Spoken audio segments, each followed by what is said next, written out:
Sebelum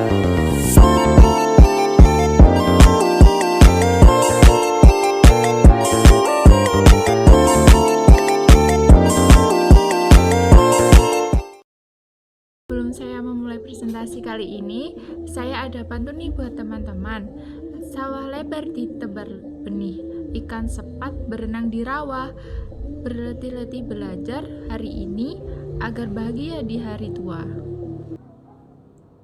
Assalamualaikum warahmatullahi wabarakatuh. Alhamdulillahirrabbilalamin. Wabihi nasta'in ala umurddin. Wassalatu wassalamu ala asrafil anbiya'i wal mursalin sayyidina wa maulana Muhammadin wa ala alihi wa sahbihi ajmain, amma ba'du.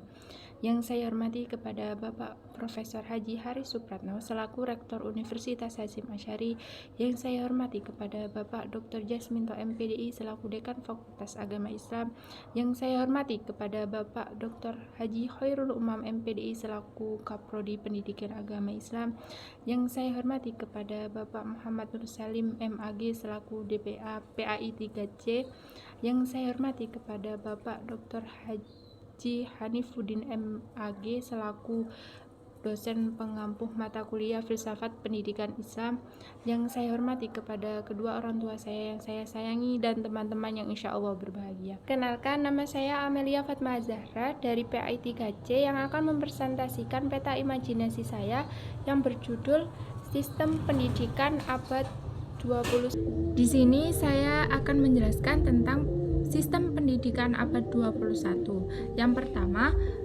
sistem pendidikan adalah metode pengajaran, sebuah metode pengajaran yang berlandaskan ajaran Islam, bertujuan untuk membentuk individu yang beriman, berilmu, dan berakhlak mulia. Tujuan sistem pendidikan Islam membentuk manusia yang tidak hanya cerdas secara intelektual tetapi memiliki nilai-nilai ketakwaan kepada Allah. Yang kedua, ada sistem pendidikan Islam di Indonesia. Sistem pendidikan di Indonesia melatar belakangi yakni berkembang pesatnya penyebaran Islam oleh kerajaan Islam. Melalui proses ini, melalui perkembangan pondok pesantren, madrasah, dan perguruan tinggi Islam. Yang berikutnya ada lembaga utama sistem pendidikan Islam di Indonesia. Yang pertama yakni ada pondok pesantren. Pondok pesantren lembaga Islam tradisional yang menekankan pengajaran karakter dan kehidupan berbasis asrama. Yang kedua yakni madrasah, pendidikan formal seperti MI, MTS, MA yang menggabungkan kurikulum agama dan kurikulum umum. Yang ketiga ada sekolah Islam terpadu atau perguruan tinggi Islam yang menawarkan pendidikan agama dan umum di tingkat universitas dan menerapkan disiplin ilmu. Yang ketiga yakni ada contoh-contoh sistem pendidikan Islam dalam konteks kehidupan nyata. Yang pertama ada pondok pesantren, madrasah, perguruan tinggi Islam, dan yang keempat sekolah Islam terpadu dan pembiasaan Islam, mencakup kegiatan sehari-hari yang didasarkan pada ajaran Islam seperti sholat, sedekah, dan puasa. Yang kelima yakni program pendidikan non-formal. Program pendidikan non-formal ini mengajarkan agama Islam di luar pendidikan formal seperti majelis taklim dan atau kajian.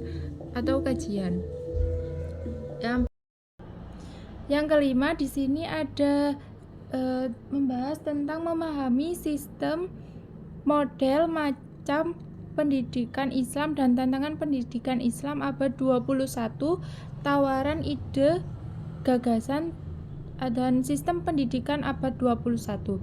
Di sini saya akan menjelaskan tentang sistem pendidikan Islam. Yang pertama ada pendidikan formal. Pendidikan formal dilaksanakan di sekolah atau madrasah dengan kurikulum dan jenjang resmi mengajar ilmu agama dan umum. Yang kedua yakni pendidikan non formal yang dilakukan di masjid, di majelis taklim atau pesantren, lebih fleksibel dan fokus pada nilai-nilai agama dan karakter. Yang kedua yakni model pendidikan. Model pendidikan ada dua, yaitu tradisional dan modern. Yang pertama ada tradisional, dilakukan di pesantren atau halaqah menggunakan metode hafalan dan mengaji kitab.